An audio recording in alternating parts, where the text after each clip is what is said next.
എന്റെ അമ്മേ.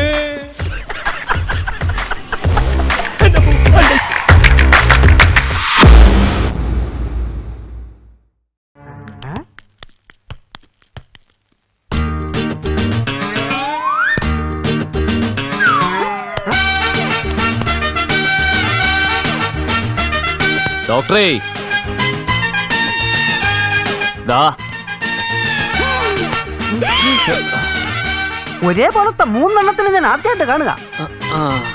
ഇപ്പൊ മനസ്സിലായി എല്ലാത്തിന്റെ പിന്നിൽ ഇവരാണെന്ന്. നിങ്ങളിൽ ആരുടെ അച്ഛനാ ഇത്ര വലിയ കള്ളൻ? നിന്റെ അച്ഛൻ. എങ്കിൽ ഇത്ര നീളം വരത്തില്ല. ഏയ്, ഞാൻ മൂന്നിന്റെ ഉത്ഭവം കണ്ടുപിടിക്കാൻ വേണ്ടി ചോദിച്ചതാ. നിങ്ങൾ ഇവിടെ നിൽക്ക്, ഞാനിപ്പോ വരാം. ഒരേപോലെ 9 പേരുണ്ടാവും ഭൂമിയില്. ഓ, അതിന് 3 മലയാളികൾ. ബാക്കി ഇനി എവിടെയാണാവോ? കോണാത്തില്. കൊണാർക്കിൽ. ഞാൻ എവിടെയോ വായിച്ചിട്ടുണ്ട്. ഹലോ,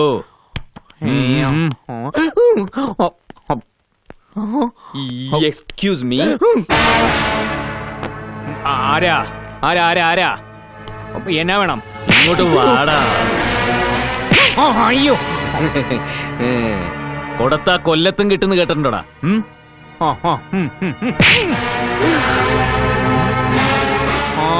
കാര്യം പറയാതെ എന്നെ തല്ലാനുള്ള അധികാരേ എന്റെ അപ്പന് മാത്രമേ ഞാൻ കൊടുത്തിട്ടുള്ളൂ. ചെയ്യാത്ത തെറ്റിന് മെക്കെട്ട് കയറാനുള്ള അധികാരം ഒരു തെണ്ടിക്ക് ഞാനും കൊടുത്തിട്ടില്ലടാ. എടാ ഊവേ, ഞാൻ ചെയ്ത തെറ്റന്നാ കാശ്മീർ പ്രശ്നത്തിൽ കൈ കടത്തിയത്. ഇനി ഞാനത് വിവരിക്കണോ? അനുപമ എന്നൊരു പെൺകുട്ടിയെ ഗോവയിൽ വെച്ച് നശിപ്പിച്ചത് നീയല്ലടാ. നീയൊക്കെ നശിപ്പിച്ചതേ ഞങ്ങളുടെയൊക്കെ കുടുംബജീവിതം. ആണ്ടെ, നിങ്ങൾക്കറിയാമോ, കർത്താവാണ് ഞാൻ ഇന്നേ വരെ കണ്ടിട്ടില്ലാത്തൊരു അനുഭവം കാരണമാ 6 വർഷം ഞാൻ പ്രേമിച്ചു കിടന്ന എന്റെ അൽഫോൺസായി എനിക്ക് നഷ്ടപ്പെട്ടത്. ആ പെണ്ണിന്റെ പേരും പറഞ്ഞ് ഒരിക്കലും ഒരുത്തൻ എന്നെ തല്ലാൻ വന്നു. അന്നവന്റെ കാലി ഞാൻ തല്ലി ഓടിച്ചു. അതല്ലാതെ അവളെ കുറിച്ച് എനിക്ക് ഒന്നും അറിയുകയില്ല. വിശ്വാസം വരുന്നില്ല ഇതാ എന്നെ കൊന്നു.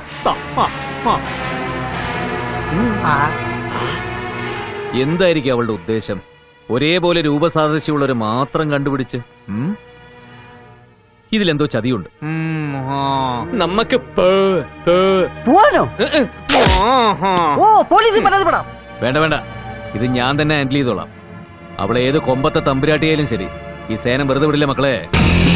വാടാ. നിങ്ങളുടെയൊക്കെ മനസ്സ് വിഷമിപ്പിച്ചിട്ട് ഞാൻ ഒരിക്കലും എടുത്തു ചാടില്ല. എനിക്ക് ഒരാളോട് സ്നേഹമുണ്ട് എന്നുള്ളത് ശരിയാണ്. അത് നിങ്ങളൊക്കെ കരുതും പോലെ ആ കോച്ചിനെയൊന്നുമല്ല. അല്ല പിന്നെ പറഞ്ഞോളൂ, എല്ലാം തുറന്നു പറഞ്ഞോളൂ. യഥാർത്ഥത്തിൽ ഞാൻ ഇഷ്ടപ്പെടുന്നത് ഒരു ഡോക്ടറെയാ. ഡോക്ടറെയോ? ഡോക്ടർ നന്ദകുമാർ. അതെ. ജാതിയും മതവും തറവാടിത്തവും ഉദ്യോഗവും ഒക്കെ മുത്തശ്ശൻ ആഗ്രഹിക്കുന്നതിനേക്കാളും ഒരു പടി മുന്നിലാ. എന്തിനാ പിന്നെ നീ എന്നോട് ആദ്യം കള്ളം പറഞ്ഞത്? ഒരു കോച്ചാണെന്ന് പറഞ്ഞപ്പോഴേ എടുത്തു ചാടിയില്ല അമ്മാവന്മാര്. കാല് തല്ലി ഒടിച്ചില്ലേ? അദ്ദേഹത്തിനാണ് ഇത് സംഭവിച്ചെങ്കിലോ? അൺസഹിക്കബിൾ. ഇനി അങ്ങനെ ഉണ്ടാവില്ല കുട്ടി, നമുക്കിത് ഉടനെ ആലോചിക്കാം. ഉടനെ വേണ്ട. 2 കൊല്ലം കഴിഞ്ഞു മതി കല്യാണമെന്നാ ഞങ്ങളുടെ ഒരു തീരുമാനം. മുത്തച്ഛൻ, not this point, only 2 years. അപ്പൊ എനിക്ക് 49 വയസ്സാണ്. അദ്ദേഹം ഹയർ സ്റ്റഡീസിനായി സ്റ്റേറ്റ്സിലേക്ക് ഉടനെ പോവും. അതുവരെ വീട്ടിൽ നിന്ന് മുഷിയാതെ എന്നോട് എയറോസ്റ്റസ് ആയി ജോലിക്ക് പൊയ്ക്കൊള്ളാനാ അദ്ദേഹം പറഞ്ഞത്. ഞാൻ എന്തും മുത്തശ്ശന്റെ ഇഷ്ടം പോലെ ചെയ്യൂ. ആട്ടെ, എവിടെ അവന്റെ വീട്? കുമാരപുരം. അത് തന്റെ വീടല്ലേ? പെരുവണ്ണാപുരം. എന്തായാലും 2 കൊല്ലത്തെ ഇടവേള ഉണ്ടല്ലോ, അതുവരെ അനുപമയെ ജോലിക്ക് വിടാം. ഞാൻ ഫ്ലൈറ്റിൽ ഒരു സീസൺ ടിക്കറ്റ് എടുത്താൽ മതിയല്ലോ. അതിന് തനിക്കെന്തിനാ ഫ്ലൈറ്റ് ടിക്കറ്റ്? വയസ്സായില്ലേ, മുത്തച്ഛനൊന്നും മനസ്സിലാവില്ല. എടുക്കണ കയ്യേ, കുറെ നേരം സഹിക്കണു ഈ കോമാളി വേഷം. ഒരു തൊപ്പിയും ചെയിനും കമ്മലും. എന്താ എന്റെ ഉദ്ദേശം? പിടിച്ചു നിൽക്കണ്ടേ മുത്തച്ഛ? മറഞ്ഞു നിൽക്കുന്നവർക്കൊക്കെ ഇറങ്ങി വരാം. എനിക്കൊരു കാര്യം തീരുമാനിക്കാണ്ട്.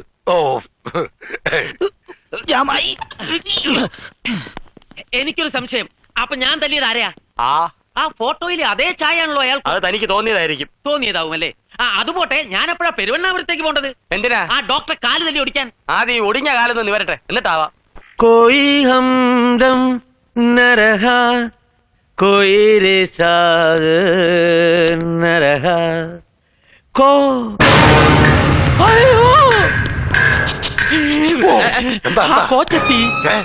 കോച്ചല്ല, കോച്ച്. നമ്മുടെ അനുപമയുടെ ആദ്യത്തെ ലൈൻ മുഖാമുഖം കണ്ടാൽ ഇവിടെ ഇട്ട് വെട്ടിക്കൊല്ലും ഞാൻ. ഈ തറവാട്ടുമുറ്റത്ത് രക്തം വീഴണ്ടെങ്കിൽ ഞാൻ ഇവിടെ ഇല്ലെന്ന് പറഞ്ഞേക്ക്. എടാ, നീ കാര്യം പറ. ഏയ് ഇത് കോച്ചിങ് കീച്ചു ഒന്നുമല്ല, നമ്മുടെ വിക്കൻ ഡോക്ടർ അല്ലേ? ആ. എന്തിക്കേ ഞാൻ ഡോക്ടറും പുണ്ണാക്കൊന്നുമല്ല. നിങ്ങളൊക്കെ ആരാ? ഇത് മുത്തച്ഛൻ, ഇത് അനന്തൻ, ബാലൻ, ഞാൻ ലാലൻ. കാലനോ? കാലനല്ല ലാലൻ. നിങ്ങള്? ഞാൻ സേനൻ, ചന്ദ്രസേനൻ. ഉടക്കാൻ വന്നിരിക്കുക. മാപ്പ്. എനിക്ക് ഈ വീട്ടിലെ പെൺകുട്ടി ഒന്ന് കാണായിരുന്നല്ലോ. എന്തിന്? കാര്യം അറിയാലോ, പിന്നെ എന്തിനാന്നൊക്കെ ചോദിക്കുന്നത്. വിളിക്ക്, വിളിക്കണം. അവനാണെ തട്ടിയോ? തട്ടാൻ വന്നതല്ല, തട്ടിക്കൊണ്ടുപോകാൻ വന്ന. അനുപമേ, അനുപമ, അനുപമ, അനുപമ. ഓടുന്ന പട്ടിക്ക് ഒരു മുഴ മുമ്പേ അവൻ എത്തി. ആര്? നമ്മുടെ ഗോവൻ ഹീറോ, ഞാൻ ഉണ്ടാക്കിയ കെട്ടുകഥയിലെ നായകൻ. അവൻ അനുപമയെ കാണുന്നത് വാശി പിടിക്കുന്നു. എനിക്ക് വയ്യ. അയ്യോ, തളരരുത്. അയാൾ എതിർത്ത് നിൽക്കണം. അവന്റെ ഫ്യൂസ് വരണം, എങ്കിലേ നമുക്ക് പിടിച്ചു നിൽക്കാൻ പറ്റൂ. അയ്യോ പ്ലീസ്. രഹസ്യമായിട്ട് നടന്ന കാര്യം പരസ്യമായ സ്ഥിതിക്ക് അതിനൊരു പരിഹാരം ഉണ്ടാക്കാനാ ഞാൻ വന്നത്. സഹകരിക്കണം കേട്ടോ. നമസ്കാരം. നമസ്കാരം. എന്നോടല്ലോ. ആഹാ. നമസ്കാരം ഉണ്ട് കേട്ടോ. ഇതാരാ? നിങ്ങളെ പരിചയമില്ലേ? ഇതാണ് അനുപമ. അനുപമ, ഞാൻ ആ പേരെ ഓർത്തോണ്ടിരുന്നത്. അന്ന് പിന്നെ പേരും നാളൊന്നും ചോദിക്കാൻ സമയം കിട്ടിയില്ലല്ലോ. പിന്നെ പാന്റും കോട്ടൊക്കെ ഇട്ടപ്പോ ആളെ മനസ്സിലായില്ല. അന്ന് വേഷം ഇതായിരുന്നില്ലല്ലോ. അയ്യേ, സോറി കേട്ടോ, എന്നെ മനസ്സിലായല്ലോ. നിങ്ങളെ അത്ര വേഗം മറക്കാൻ പറ്റില്ലല്ലോ. ഒരിക്കലും പറ്റില്ല. തെറ്റാണ് ഞാൻ ചെയ്തത്. ഒരു പെണ്ണിന് ഒരിക്കലും പൊറുക്കാൻ കഴിയാത്ത തെറ്റ്, ഒരു സ്ത്രീയോടൊരു പുരുഷൻ ഒരിക്കലും ചെയ്യാൻ പാടില്ലാത്ത തെറ്റ്. എന്തായാലും തെറ്റ് തന്നെയാണ് ഞാൻ ചെയ്തത്. എനിക്കൊന്ന് കേൾക്കണം. ഗോവയിൽ വെച്ച് ദുരുദ്ദേശത്തോടു കൂടി ഞാൻ പരിചയപ്പെട്ട തെറ്റ്, ഐസ്ക്രീമിനകത്ത് മയക്കുപൊടി കലക്കി തന്ന തെറ്റ്, അതിനുശേഷം നടന്നത് തെറ്റ്, അവളുടെ വിലപ്പെട്ടതെല്ലാം ഞാൻ കവർന്നെടുത്തത് തെറ്റല്ലേ? താൻ എന്തോ കവർന്നെടുത്തോന്നാ പറയുന്നേ? അനുപമേ, ഈ കേട്ടത് സത്യമാണോ?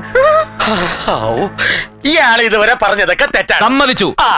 അതുകൊണ്ട് എനിക്ക് പ്രായച്ചിത്തം ചെയ്യണം. എന്ത് പ്രായശ്ചിത്തം? അത്രയ്ക്ക് നിർബന്ധമാണ്. ഇയാൾ മുട്ടയടിച്ച് കാശിക്ക് പോ. അതിലും വലിയ പുണ്യമാണ് ഞാൻ ചെയ്യാൻ പോണത്. എന്ത്? ഈ കുട്ടിയെ വിവാഹം കഴിക്കാൻ ഞാൻ തയ്യാറാ. ഞാൻ സമ്മതിക്കില്ല. അതെന്താ? നിങ്ങൾ തമ്മിൽ മാച്ച് അല്ല. ആര് പറഞ്ഞു? ഞങ്ങള് മാച്ച് അല്ലേ? അല്ല. ഹലോ, ഞങ്ങള് തമ്മിൽ മാച്ച് അല്ലേ? നല്ല മാച്ച് കേട്ടല്ലോ. മാച്ച് അല്ല. ഒട്ടും മാച്ചല്ല. ഇപ്പൊ നല്ല മാച്ചാണ്. അവളെ സ്പർശിക്കരുത്. എനിക്ക് നിങ്ങളെ ഇഷ്ടമല്ല. എന്റെ കുട്ടിക്ക് സംഭവിച്ച ദുരന്തം കേട്ടപ്പോ ഞാൻ നിന്റെ വീട്ടിൽ വന്ന് കാല് പിടിച്ചെങ്കിലും പിന്നീട് ചിന്തിച്ചപ്പോ നിന്നെപ്പോലൊരു ആഭാസൻ എന്റെ കുട്ടിയെ ഏൽപ്പിക്കുന്നതിലും ഭേദം അവളെ അങ്ങോട്ട് കൊന്നുകളയുന്നതാ. ഇറങ്ങി പോടാ എന്ന് പറഞ്ഞാൽ എങ്ങനെ? വെറും കൈയോടെ അങ്ങട് ഇറങ്ങി പോകാൻ പറ്റുമോ? പിന്നെന്താ, ചെയ്ത തെറ്റിന് പ്രതിഫലം വേണം. ഇതെന്റെ അവകാശമാ. ഞാൻ പഴപ്പിച്ച പെണ്ണിന് എനിക്ക് എന്നെ വേണം. ഈ ജീവിതത്തിൽ എനിക്കൊരു വിവാഹം ഉണ്ടെങ്കിൽ അത് നീയുമായിട്ടായിരിക്കും. ನಿಜ ಏನಂದ ನನಗೆ ನಿಮಗೆ ಗೊತ್ತು. ನಿನ್ನೆತ್ರ ಇದಕ್ಕೆ ಪ್ರತಿಕಾರ ಮಾಡಿಬಿಟ್ಟೆ, ನಾನಿല്ലെಂದು ಹೋಗಿರೋದು. ನಾವು ಇನ್ನ ಬರ್ತೆ. ജാഗ്രത. ഇതെന്നാടാ? കന്നഡ. അവൾക്ക് മനസ്സിലാവും. കന്നഡ. മാവ് കാണുമ്പോഴാണ് കൊറേ കാലായി നമ്മളിങ്ങനെ നടത്തി കൊതിപ്പിക്കണേ. എന്തായാലും എന്റെ മോനെ ഇന്ന് ഞാൻ ഉറപ്പിക്കും. അതിനാണ് ഇന്നത്തെ വരവ്. അല്ല, ഒന്നുകൂടി വാ. വക്കീലില്ല ഇവിടെ? വക്കീലിനെ വരെ അന്വേഷിക്കില്ലല്ലോ എന്റെ പണി. എന്താ അത്ര ചൂട്? എന്താ പറഞ്ഞേ? അല്ല, ഇന്ന് എന്താ അത്ര ചൂട് എന്ന് ചോദിക്കായിരുന്നു. വക്കീലേ, ഇന്ന് രണ്ടാലും അറിഞ്ഞിട്ടേ ഞാൻ ഇവിടുന്ന് പോവുള്ളൂ. എന്താ പറഞ്ഞേ? ആഹാ, നാട്ടിൽ വേറെ മാവില്ലാഞ്ഞിട്ടല്ലേ ഞാനിവിടെ ഇങ്ങനെ കയറി ഇറങ്ങണേ. നിങ്ങൾ കാരണവരെ കൊണ്ട് ഒന്ന് ഒപ്പിടിച്ചായിരുന്നു. അതൊക്കെ വേണോ? വേണം. ഒരു അഗ്രിമെന്റ്. പ്രായമുള്ള ആൾക്കാർ താമസിക്കുന്ന വീടല്ലേ. പെട്ടെന്ന് ആരെയും തട്ടിപ്പോയത് പറ്റിപ്പോവില്ലേ? ഇവിടുത്തെ 2 മണ്ടന്മാര് തട്ടിപ്പോയാലും ചന്ദന മുട്ടിക്കേ കത്തിക്കൂ. എന്നാലും ഒരു ഉറപ്പിന് ഇതൊരു അഡ്വാൻസ്. എന്നാ താൻ പോയി എന്താ വെച്ചാൽ എഴുതിക്കൊണ്ടാ ഒപ്പുപടിച്ച്. അല്ല, ഞാനതൊക്കെ എഴുതി ക്ലിയർ ആക്കിയിട്ടല്ലേ വന്നേ. പോക്കറ്റ് വെച്ചോണ്ട് നിന്നാ മതി. എനിക്ക് തരണ്ടായോ? ഒപ്പുപടിച്ചു തരാം.